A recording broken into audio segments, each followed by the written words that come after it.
Yes, I'm still here, Hollywood. And coming up on today's episode... I met Woody the night before his audition. Woody says, hey, look, I'm auditioning for your show tomorrow. I'm auditioning to replace the coach, be the new bartender. And I said, oh, man, that's great. Well, my name's George.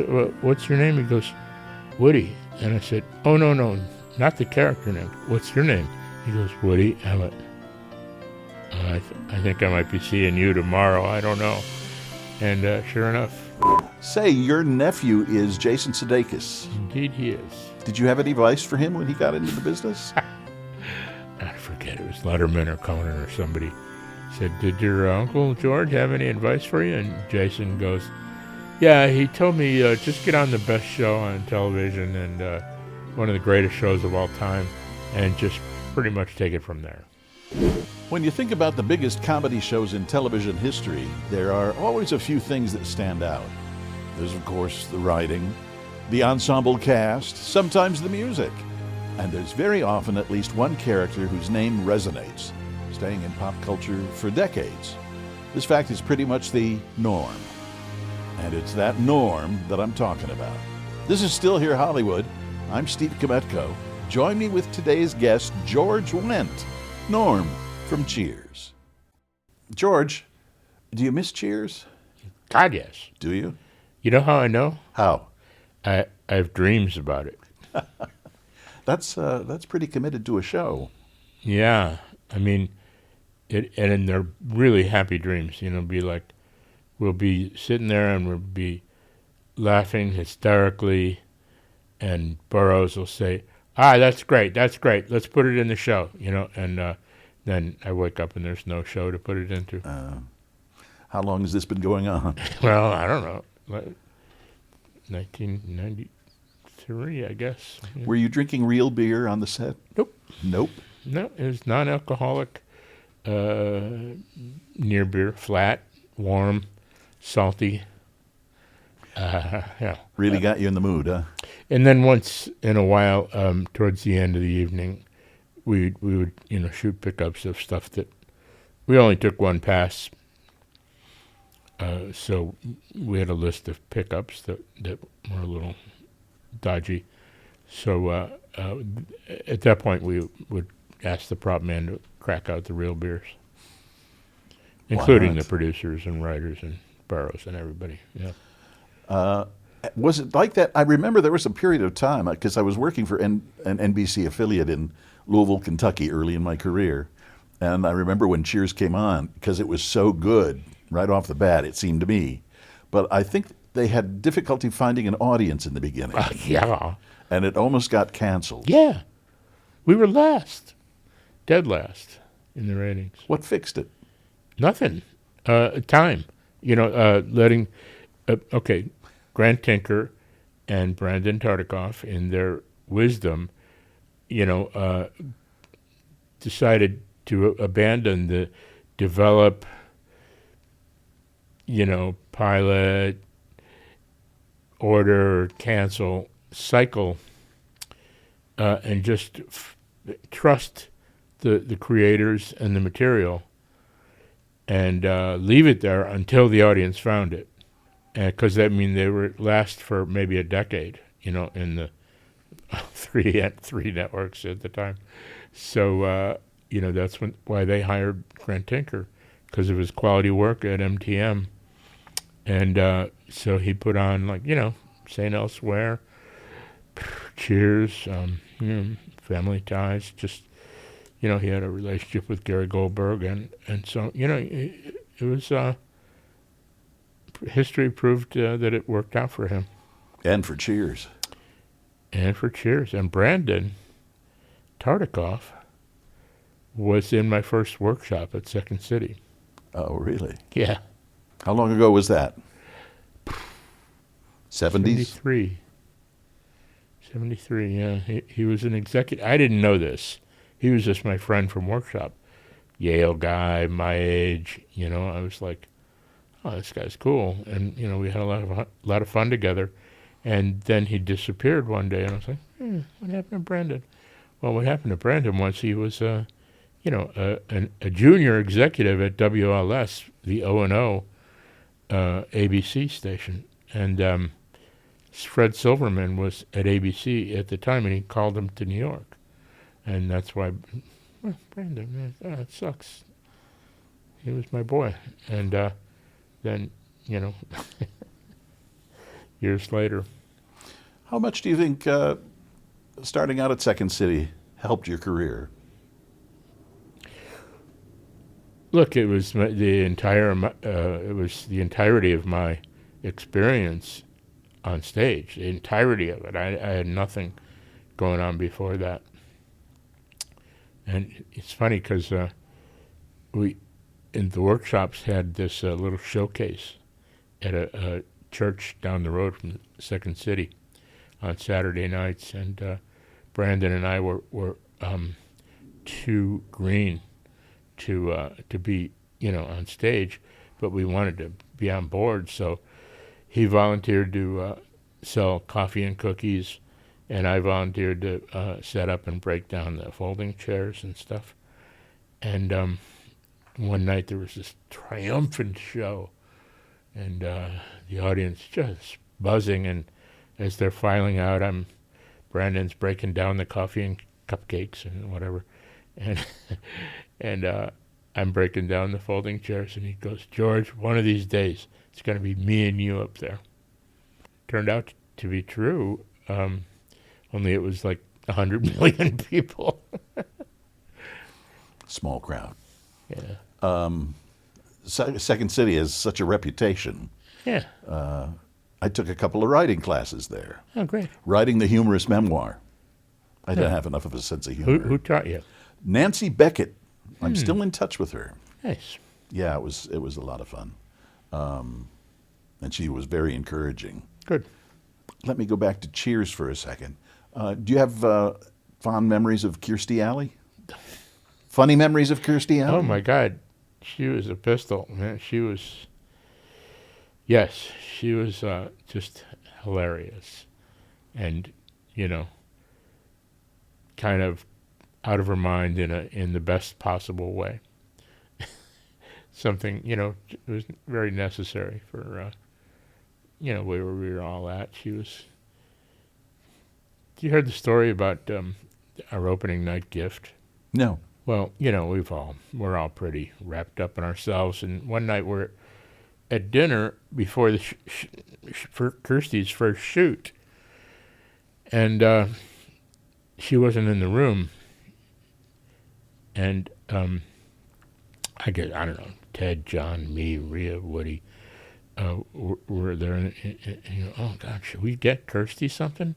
I mean, it's now 5 or 6 o'clock, and we're like, oh yeah, nobody thought of that yet? And it's like, no, what, flour? No, geez, what do we? And so we should go get her something, and Ted's like, I got to do a thing, and I can't do it. Woody, I had a thing, Rhea. So John and I go, well, all right, we'll go look for something.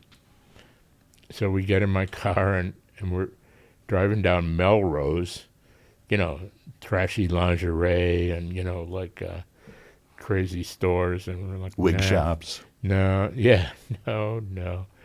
And we pulled up, and there was a Big Five on the right, sporting goods store. And John goes, you want to buy her a shotgun? And I laughed for about 5 minutes. And then I said, yeah, let's do it. And so and that's how easy it was in those days. We walked into Big Five and no questions asked, bought a shotgun and boxed it up, and I guess we might have had it wrapped. And, when the cast found out that that's what we got, I mean, everyone was horrified. You can't do that. And Kirstie, of course, loved it. And but the good news was Kirstie loved it. And the better news was John and I were never sent on a shopping mission again. That is good news, huh? Yeah. Who needs that responsibility? Yeah.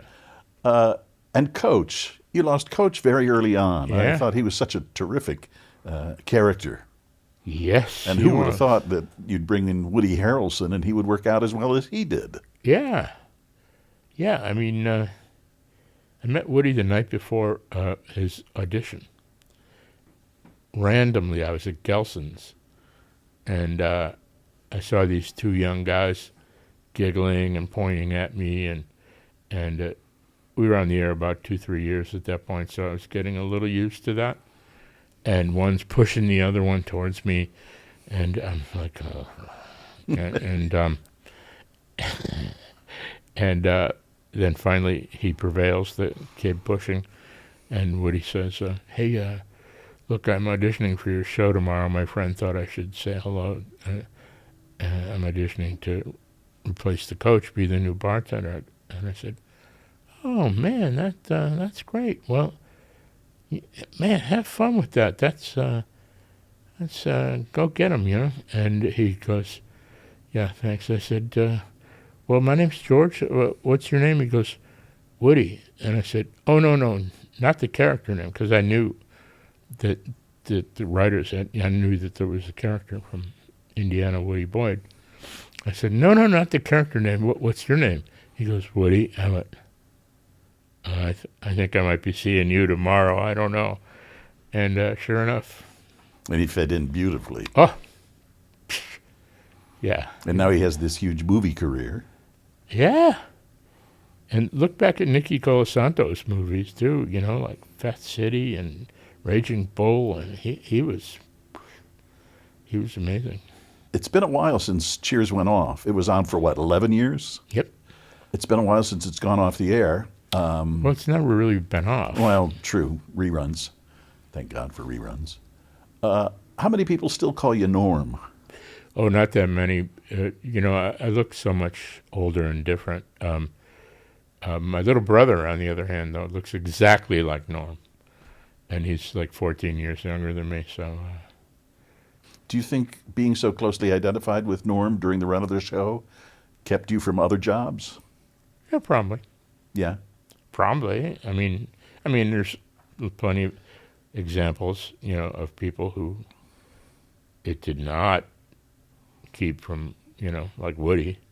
You know, looking through your list of credits in IMDb, have you ever done that? It's very long. Yeah, well, you know,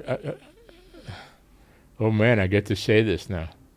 I'm in this business 50 years.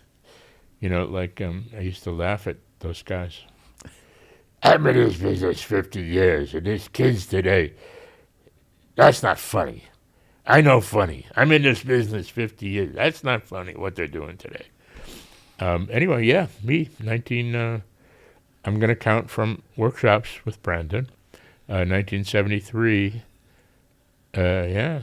And also I joined Actors Equity in 1974 when I got hired in the touring company at Second City.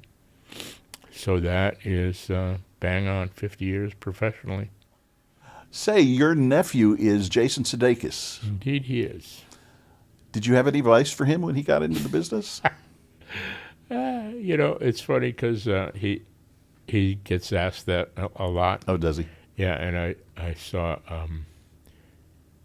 I forget, it was Letterman or Conan or somebody said, "Did your Uncle George have any advice for you?" And Jason goes, he's so sharp. He goes, yeah, he told me, just get on the best show on television and one of the greatest shows of all time and just pretty much take it from there. And he goes, so I did. And he got on SNL. And Ted Lasso has yeah. secured him. Very, if he wasn't before, he's now a fixture. Yeah. On TV. Yep. Well deserved. Well, I think so too. Oh, he's such a great kid. Yeah, you know, kid. He's 45 or something. I don't know. That's a kid. Yeah, my godson. I'm very proud. Proud, especially, you know, not only the success, but he's so. Have you read profiles and stuff? I mean, he's such a mensch, so smart, so thoughtful. I mean, it all comes out in the show, right? Right. We'll be back in a moment. But the better story is Ratzenberger. He goes in for for George. You can tell it's not going too well. And so they're going, well, thank you. And he's like, yeah, thank you.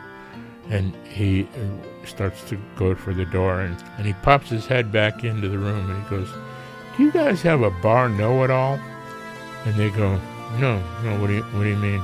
And he started improvising as this Cliff Clavin character, and they wrote it in. How close were you to the character of Norm? I had to look like a guy who wanted another beer. Like, that I can do.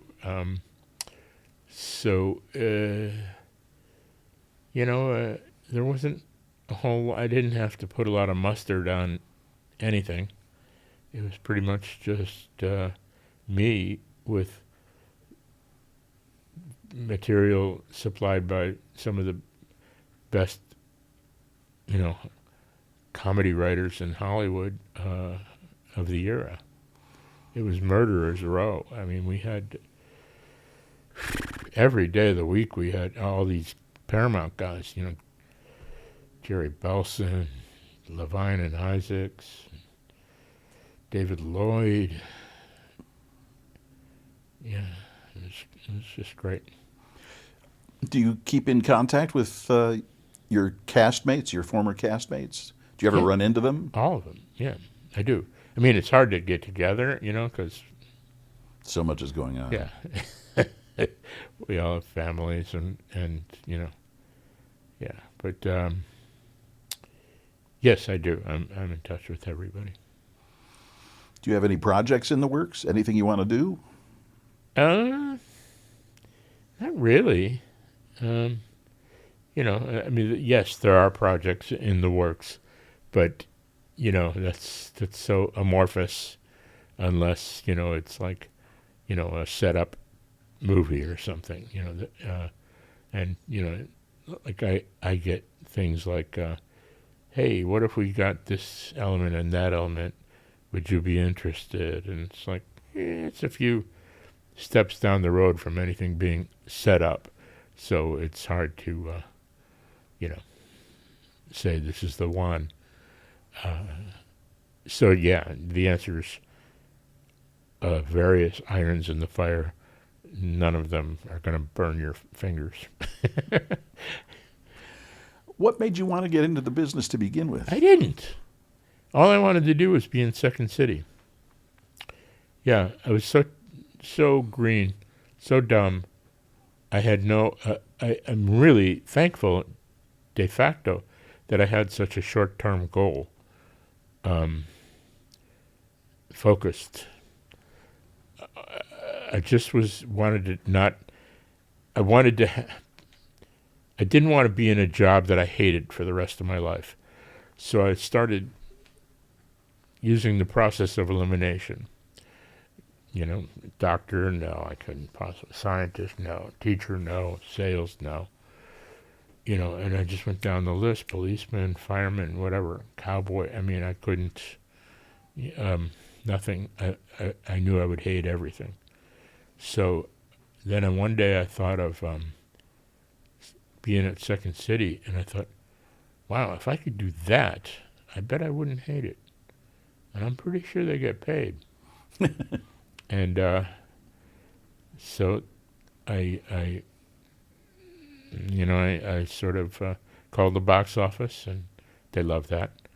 Asked about the workshops, and they said, give us your address, we'll send you a flyer. 13 weeks, $85. Tuesday nights. And it's 6 or something. We were out by 8. And the show started at 9 back then. It was cabaret, they started at 8 now. They start more like a theater now. But and I don't even know what Second City is anymore. But back then it was a blast. I had fun. And it wasn't really until, I'd been there working, and then, they called from like Leo Burnett or something and said, hey, can you send the people, some of the cast over for we're going to do some commercials, or we're going to have some demos for commercials, that sort of thing. And they said, well, you have to join SAG. I'm like, what? Okay, I guess, yeah, sure.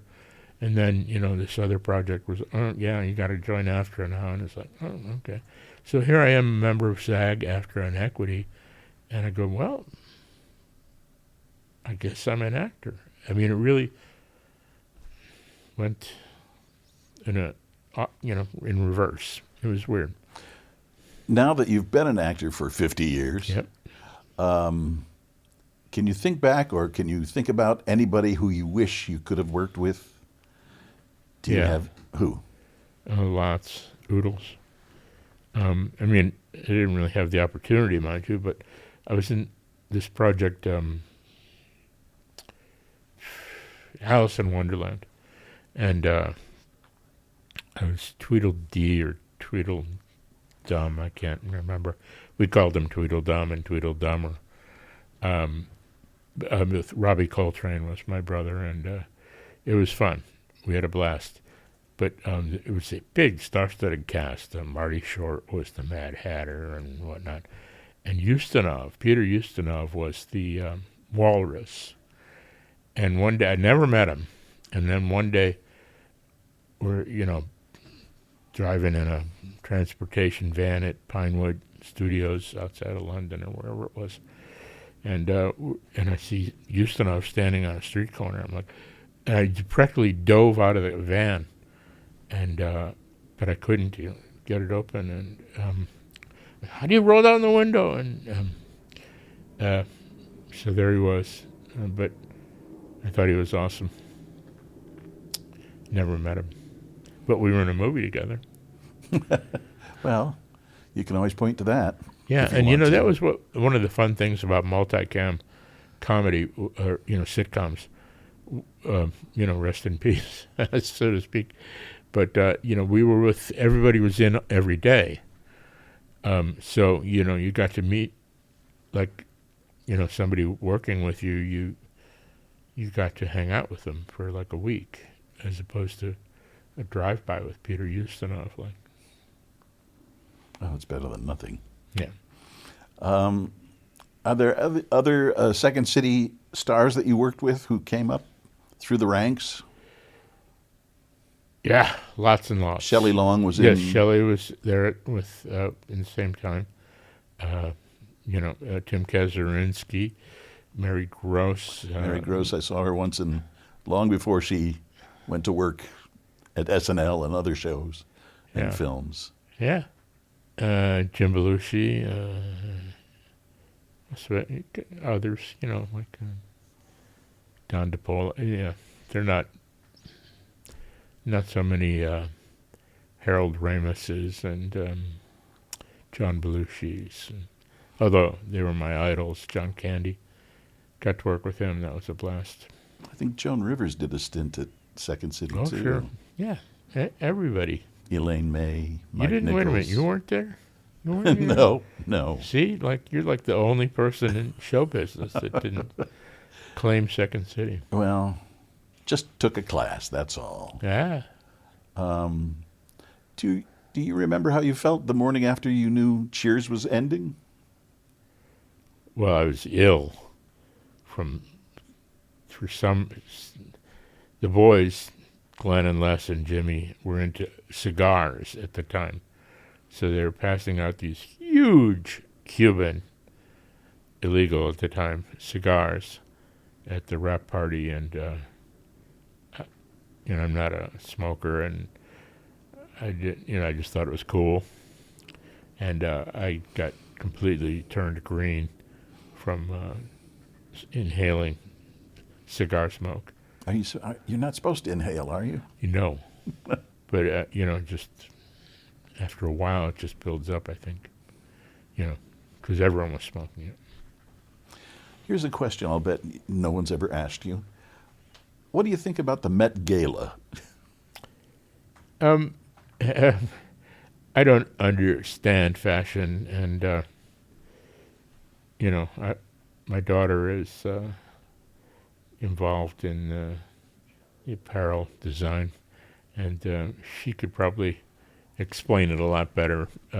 But there's that great speech by, I guess it was Meryl Streep, the Amanda Priestley character in Devil Wears Prada. Thank you.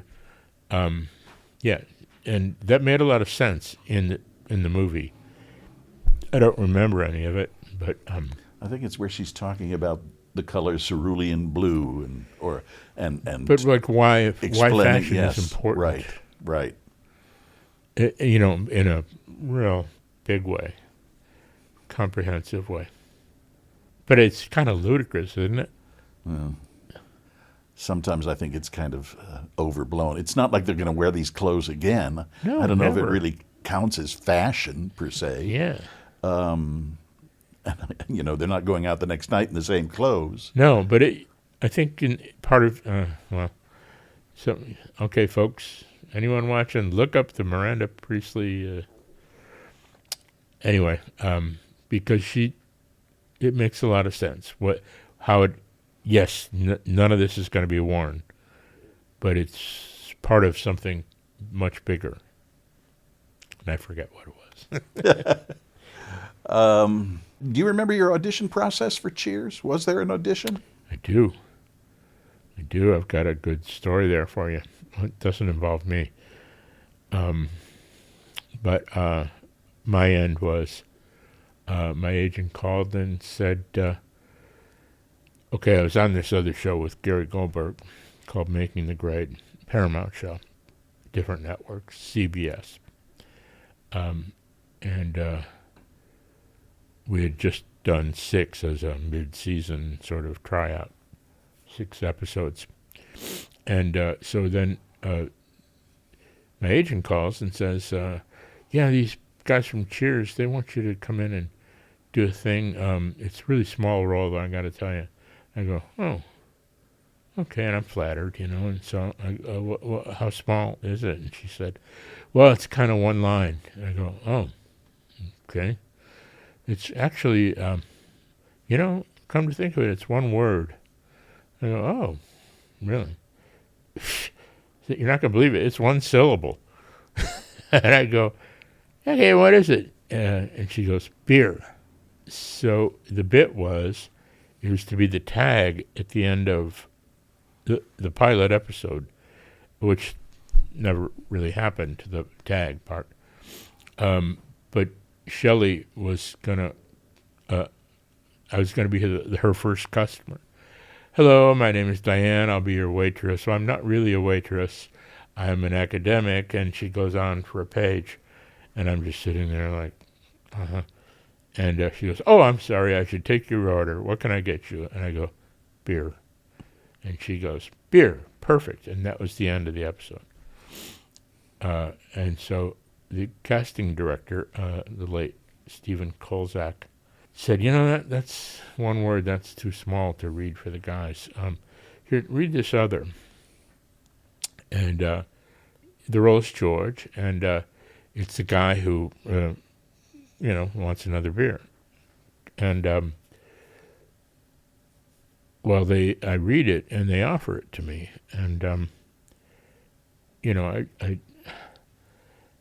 at first, Paramount said, well, sure, why don't we see if you can do both? And but CBS said no.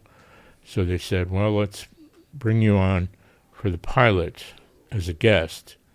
And if Making the Grade, this other show, gets picked up, we'll recast. And if it doesn't, we'll probably, keep you. And so then, like 20 years, maybe 10 years ago, like way, way, way later, I found out that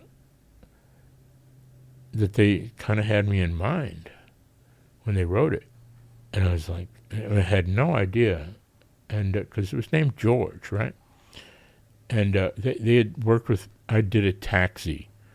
And I guess, I guess they thought maybe I'd be right for this norm. And so they invited me to come to a symposium at UCSB with the Charles Brothers and Jim Burroughs. And they said, why don't you come and you'll be like a surprise guest about halfway through the program. And so people are going, and I'm sitting in the wing watching, and people are going, now did you have anybody in mind when you were writing Cheers? And they were like, oh my God, no, oh, we saw everybody in Hollywood and New York and Chicago. Meticulous mix and match chemistry. That was Sam and Diane, right? And they go, but Rhea, we did have Rhea in mind, and George. And I'm like, the hell? That's kind of flattering. In a way, I'm glad I never knew that. But the better story is Ratzenberger. He goes in for my role, for George. He was new in town, and he'd been working a lot in the UK for 10 years or so. You can tell it's not going too well. And so they're going, well, thank you. And he's like, yeah, thank you. And he starts to go for the door and literally, not figuratively, literally has 1 foot out the door. And he pops his head back into the room and he goes, do you guys have a bar know-it-all? And they go, no, what do you mean? And he started improvising as this Cliff Clavin character, and they wrote it in. That's not a great bad, story. Huh? No, not bad at all. Chutzpah, yeah. George, thanks for doing this. Still Here Hollywood. I appreciate it. Oh, man, yeah. My pleasure. It was fun. Still Here Hollywood is a production of the Still Here Network. All things technical run by Justin Zangerle. Theme music by Brian Sanishin. And executive producer is Jim Lichtenstein.